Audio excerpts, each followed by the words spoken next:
വന്ദനം. ഇന്ന് പരിശുദ്ധ കർമ്മല മാതാവിനെ തിന്നാൻ ആവശ്യിക്കുന്ന ദിനല്ലേ? അപ്പൊ നമുക്ക് ഒരു കൊച്ചു പ്രശ്നം കേട്ടാലോ? ആ പരിശുദ്ധ കർമ്മല മാതാവ് എന്റെ അമ്മ, ലോകരക്ഷകനായി ജനിച്ച ഈശോയുടെ അമ്മ, ഇതിന്റെ വിശേഷണം പരിശുദ്ധ കർമ്മല മാതാവിനെ കൊടുക്കാൻ പറ്റുമോ എന്നതിൽ സംശയമാണ്. കത്തോലിക്ക തിരുസഭയിൽ കന്യകാ മാതാവിനോടുള്ള ഭക്തി ആരംഭിച്ചത് 12-ാം നൂറ്റാണ്ടിലാണ്.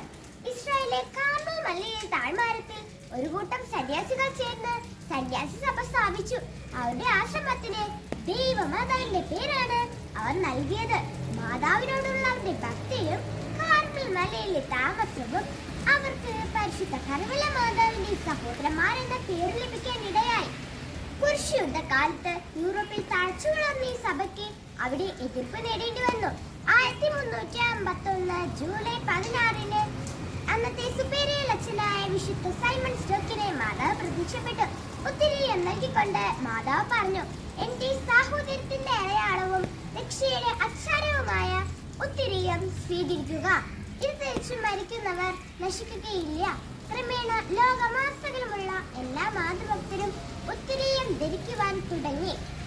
1351 ജൂൺ 22 മാർപ്പാപ്പയ്ക്ക് കാണപ്പെട്ട മറ്റൊരു വാഗ്ദാനം കൂടി മാതാവ് നൽകുകയുണ്ടായി. കൃപാവരങ്ങളുടെ രാജ്ഞിയായ പരിശുദ്ധ കർമ്മല മാതാവ് ശനിയാഴ്ചകൾ തോറും ശുദ്ധീകരണ സ്ഥലത്ത് ഇറങ്ങിച്ചെന്ന് ഉത്തിരീയം ധരിച്ച് മരിച്ചിട്ടുള്ളവരിൽ സ്ഥല വ്യവസ്ഥകൾ അനുസരിച്ചിട്ടുള്ളവരെല്ലാം മോചിപ്പിക്കും. 14-ാം നൂറ്റാണ്ട് മുതൽ ജൂലൈ 16-ന് സഭ പരിശുദ്ധ കർമ്മല മാതാവിന്റെ തിരുനാൾ ആഘോഷിക്കുന്നു. പരിശുദ്ധ കർമ്മല മാതാവ് തന്റെ പ്രിയപുത്രനിലൂടെ നമ്മുടെ കുടുംബങ്ങളിൽ അത്ഭുതം പ്രവർത്തിക്കുമെന്ന് നമുക്ക് ഉറച്ചു വിശ്വസിക്കാം. ദിവ്യശിശുവിനെ കരങ്ങളിൽ പിടിച്ചുകൊണ്ട് തിരുവുത്തരത്തോടു കൂടി നമ്മുടെ